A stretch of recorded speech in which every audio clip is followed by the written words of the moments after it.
the channel. I'm back to break down this 10-game MLB DFS slate on DraftKings and FanDuel. Before we get into the breakdown, if you do enjoy the content at any point in this video, if you could please take a moment to leave a like on this video, subscribe to the channel, hit the notification bell. That way you don't miss any new content that I upload. That would be greatly appreciated. I'll be here all MLB DFS season long, breaking down these MLB DFS slates to help you guys become better MLB DFS players, help you guys win some money night in and night out.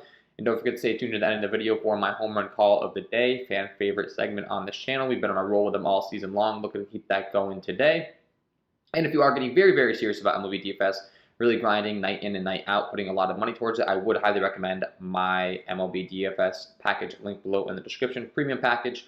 Even if you're not getting too serious, but you think you could use some boost and some more knowledge, great sheets over there, same tools I use when building my own MLB DFS line. So go ahead and check that out. And with that being said, let's go ahead and start breaking down this slate today. So as always, I like to go ahead and sort my sheet by K rate. It's fantasy sports. We get points for strikeouts, and the top guy on the slate today is going to be Tyler Magle, taking on the Pittsburgh Pirates.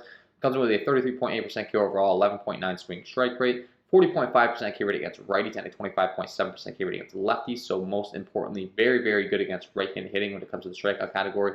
Has a lot of power. Has a lot of upside when he takes on a very right-handed heavy lineup. And looking at the Pirates lineup that they're going to put out today, we know that Pittsburgh's a pretty good pitching ballpark, so that sets up well for him. And then the Pirates lineup is just one that really doesn't scare us. They do have quite a few lefties in there, and the strikeout rate's starting to dip for them because they're starting to put some guys in there that may not be the most talented bats in the world, but they don't strike out quite as much. So that's a little bit of a downside when it comes to pitching Magle today. And then we do have some weather to keep an eye on. Looks like it's 7 o'clock first pitch here, and it could be a late start or something along those lines. So keep an eye on the weather. But Tyler Magle's not going to be the top option on the slate today, I would say, but he is definitely a high upside one that you could be looking to. A little bit of an outlier. We're only dealing with an 18 innings pitch sample size, so just keep that in mind. He's not, actually the top pitcher as far as K rate is concerned. The top pitcher would be Garrett Cole, taking on the Boston Red Sox. Comes with a 33.5% K overall, a 14.2 swinging strike rate, 29.2% K rate against righties, and a 38.3% K rate against lefties. Has been very, very good against left-handed hitting in particular when it comes to the strikeout rate this year. So the more lefties doesn't really hurt our feelings. Only problem is he's taking on a Boston Red Sox team tonight. That is a very tough challenge, and it looks like we do have more weather concern. Not even sure if they're going to be able to get this game in. It's like 90-plus chance as far as the percentage in precipitation. So I have a feeling this game might not even play. If it does, Garrett Cole is going to be a great option as far as strikeout upside. The only problem, as mentioned, is the matchup. So we might not be getting as many Ks that we're used to seeing taking on this team. Especially when we have a guy right below him in Brandon Woodruff taking on the Cincinnati Reds. 29.9% K overall, 11.9 swing strike rate, 28.7% K rate against righties, and a 30.9% K rate against lefties. Very, very good across the board as far as ground ball fly ball rate, hard contact rate, slugging, all that stuff, and he gets a lot of strikeouts. And I think that he's going to be the guy that we're really looking to at the top of the slate today. He comes in at 10-2 on FanDuel. Over on DraftKings, they're going to price at 10-2 as well. Top price pitcher on the slate, and I think for good reason. I think he's going to be your top guy when you're factoring in matchup and all that stuff. Cincinnati Reds, not exactly the easiest lineup to target at all times, but they do have quite a few strikeouts compared to some of these other matchups that we've been talking about so far on the slate. So Woodruff definitely going to be top of my list today. And we do have Lucas Giolito, another guy with a high K rate in a tough matchup, however. Taking on the Houston Astros squad, a 29.4% K overall, 15.4 swinging strike rate, 27.4% K rate against righties, and a 31.3% K rate against lefties. Has very good stuff. And the only problem is, as mentioned, he's taking on a Houston Astros team that is very good. It's in Chicago with 10-mile-an-hour winds blowing out to right center. Less than ideal pitching environment and less than ideal matchup. So Giolito, definitely a high upside option. Not sure I'm going to have too much interest in him today based upon the matchup.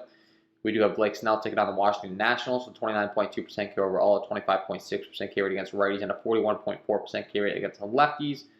Is very good as far as high upside stuff, but he does have a tendency to give up quite a bit of hard contact to righties, and the strikeout rate does dip.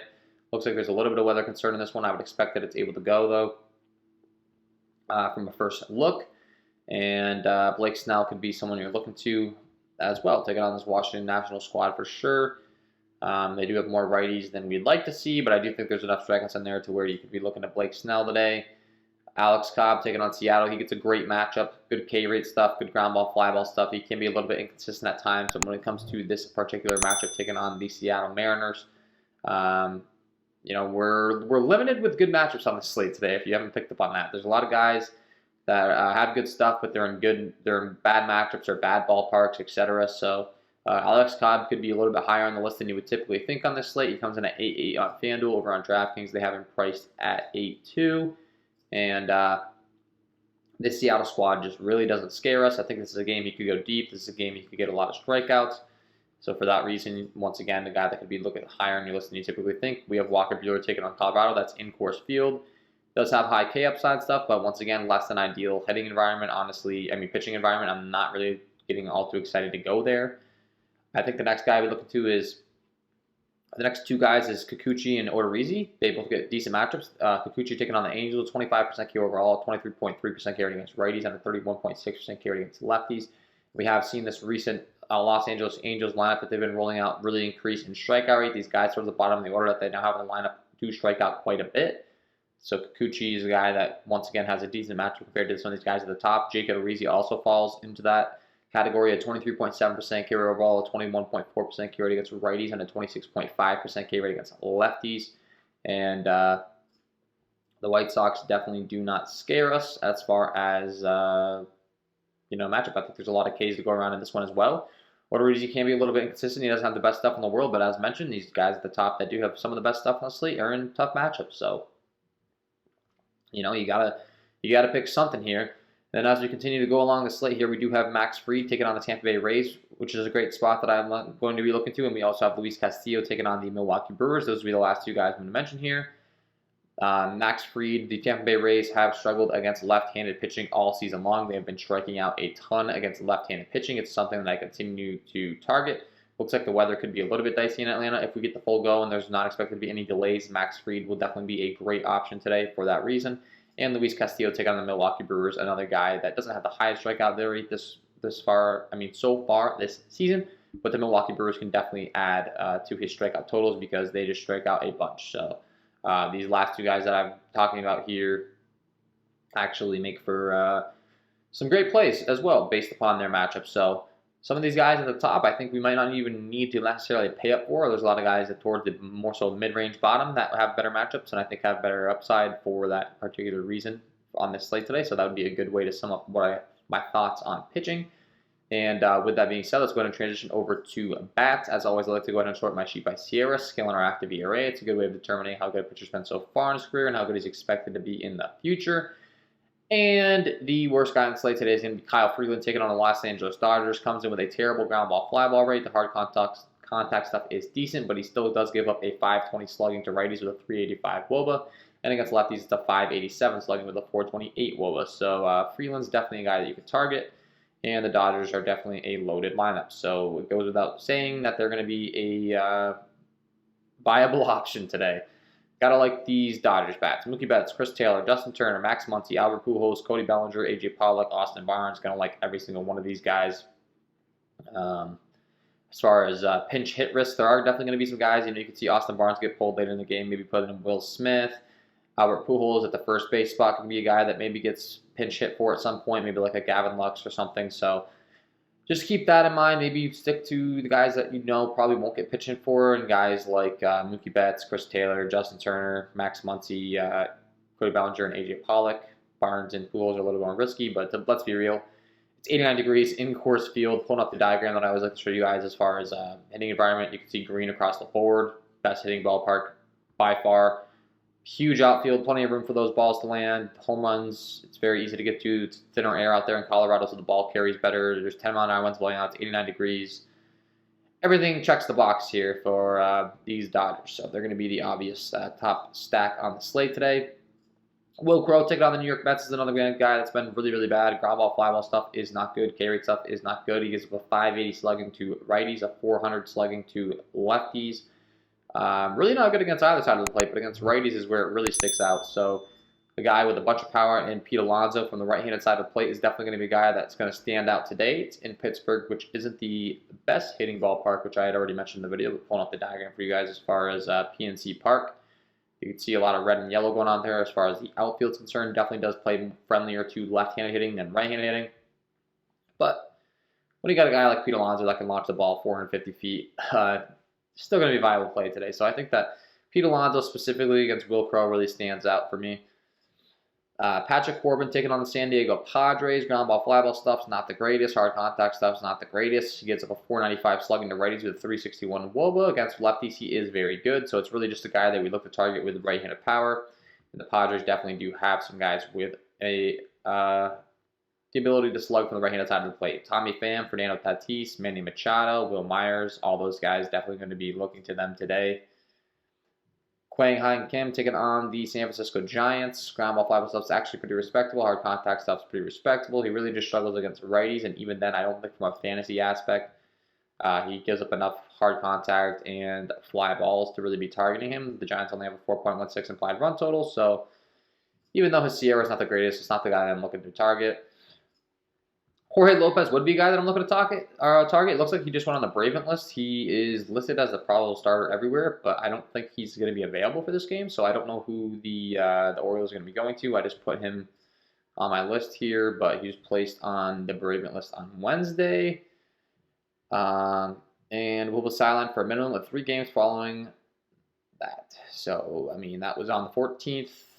He could be back for this one, and that's why he's listed. I don't know, but I guess we'll break it down as if he's pitching. He's been a guy we've been looking to target all season long. Really doesn't scare us. He gives a 475 slugging to righties, a 475 slugging to lefties. The ground ball, fly ball stuff is better against right-handed hitting, so the lefties are really going to stand out. The Royals don't really have the most lefties in the world, but regardless, great stack today taking on Jorge Lopez, and the Baltimore Orioles bullpen doesn't really scare us either. So Whit Merrifield, Carlos Santana, Andrew Benintendi, Salvador Perez, Ryan O'Hearn, Hunter Dozier, Jorge Soler, Michael Taylor, all these guys. Definitely a good stack today. Luis Castillo taking on the Milwaukee Brewers. We already mentioned maybe pitching him. Honestly, I'm not really all that interested in the Brewers stack, so I'm just going to kind of bypass even talking about him. Brady Singer taking on the Baltimore Orioles is a guy that's very reliant on the sinker. I don't really have any interest in targeting him outside of with left-handed bats. If you want to target these Baltimore Orioles lefties, I wouldn't call you crazy at all. Cedric Mullins, Anthony Santander, Domingo Leiba, but not really the stack that I'm getting the most excited for, to be honest. And I'm not really looking to target anyone as we go along here, except I would say Anthony Descalfani and Jake Odorizzi both have similar splits where they struggle against left-handed hitting. So the St. Louis Cardinals and the Chicago White Sox lefties are going to be ones that you could definitely be looking to today. St. Louis, it's not the best hitting environment, honestly. The ballpark's not the greatest, and they only have a 3.84 implied run total, and they're a very right-handed heavy lineup. So you can make an argument for Descalfani as a great pitching option today, actually, to be honest with you. 22.2% carried against righties, good ground ball, fly ball, hard contact stuff. Might not have the highest K upside stuff generally, but he's taking on a full right-handed heavy lineup. Something to take note of there. Another pitching option for you, but Jake Odorizzi taking on the Chicago White Sox. Those lefties, as mentioned, that's where I'd be looking to on the White Sox. The lefties are as follows: Yoan Moncada, Brian Goodwin, Lurie Garcia, Gavin Sheets. Wouldn't mind that stack. You got Tyler Magle, who has some splits issues as well. Lucas Giolito has actually been really bad against right-handed hitting, something that people may not know, and something that people may not capitalize on because the Houston Astros definitely have some good bats, as mentioned. I mean, not really looking to target him all that much. It's 75 degrees, 10-mile-an-hour winds blowing. Jose Altuve, Yulieski Gurriel, Carlos Correa could be a sneaky stack that no one's really looking to today. And then, yeah, that's pretty much it, to be honest with you. Tyler Magle, lefties for Pittsburgh, you can target. I mean, the Pittsburgh lineup really isn't the greatest in the world. But Adam Frazier, Brian Reynolds, Ben Gamble could actually be a sneaky stack today. Michael Perez, Boomer Defoe to round it out. No one will have that one. I can guarantee that. And then lastly, a sneaky spot that you could be targeting. But I mean, you can always target the Rockies. It's in Coors Field. It's best hitting environment in baseball. I wouldn't call you crazy at all for that. But the last thing I would mention is Garrett Cole giving up quite a bit of hard contact to lefties and fly balls. Once again, I don't think this game's going to even play, but if you want to get really sneaky, play some Red Sox lefties, Alex Verdugo, Rafael Devers, Jarren Duran, because no one's going to really target Garrett Cole for the most part, I would anticipate, and could be something that you could definitely capitalize on today. So, with that being said, before I let you guys go, I got to give you my home run call of the day. Let's get into it. And my home run call of the day today is going to be Manny Machado taking on Patrick Corbin. I mentioned his hard contact issues against right-handed hitting, a .495 slugging, giving up with a .361 WOBA. Ground ball, fly ball stuff really isn't the greatest. Only features a 16% K rate against those right-handed hitters. The ball is going to be put in play early and often. And when breaking down the repertoire, really relying on the sinker, fastball, slider combination. And Manny Machado crushes all three of those pitches off left-handed pitching. Against the sinker, a 212 ISO with a .429 WOBA. As far as the fastball, on average, you're looking at about a 91 and 92 mile-an-hour fastball. Manny Machado features a 667 ISO with a .586 WOBA. And the slider is not an issue either because Machado features a 302 ISO with a .338 WOBA. Love this spot for Manny Machado. Get him in your lineups because he is my home run call of the day. So there you have it, guys. Manny Machado, get him in your lineups. And that is all from me in this one. If you did enjoy the content, please leave a like on this video, subscribe to the channel, and hit the notification bell. That would be greatly appreciated. Wish you guys all the best of luck tonight, and we will see you in the next one.